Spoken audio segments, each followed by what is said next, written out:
la compétition sera ouverte. C'est en ces termes que le ministre de la Communication et de la Poste, Alain Orunela, a botté en touche le débat et les controverses, faussement entretenues par l'opposition, sur la prochaine élection présidentielle. En effet, pour n'avoir pas ému outre mesure l'opinion publique nationale, l'opposition a depuis quelques semaines porté sur les ondes internationales le débat.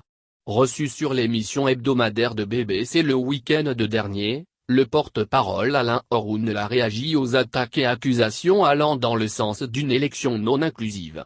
En réponse à une question sur Joël Aivo, qui a estimé que le président Patrice Talon n'a pas voulu prendre de risques, et s'est choisi des adversaires à sa portée pour l'élection, l'invité s'est insurgé contre ces propos. « Je récuse l'affirmation selon laquelle il n'y a pas d'opposant », a répondu Alain Orunela, pour qui le président de la République est le seul candidat de la mouvance, qui regroupe les 5 formations politiques les plus enracinées. L'opposition est représentée avec ces 10 formations politiques, par 2 duos différents. Il y aura un choix entre les 3. Selon lui, Joël Aivo ne détient pas la vérité universelle, et il faut arrêter de se focaliser sur de petites phrases assassines qui reposent sur du vide. La légitimité du président de la République sera mesurée le 11 avril 2021. Si tant est que Patrice Talon est contesté, les Béninois feront la part des choses et voteront en conséquence, a ajouté le ministre.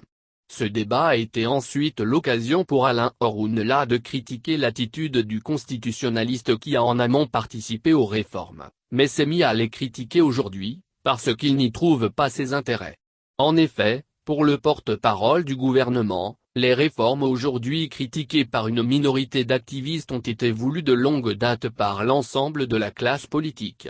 Elles ont été voulues selon le ministre par Joël Aivo, aussi, qui a fait partie des commissions de révision de la Constitution et qui a été l'un des rapporteurs ayant proposé le parrainage.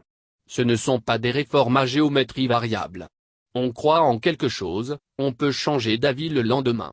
Mais ce n'est pas honnête de dire que ces réformes n'ont pas été voulues par la classe politique, a ajouté Alain Orunela.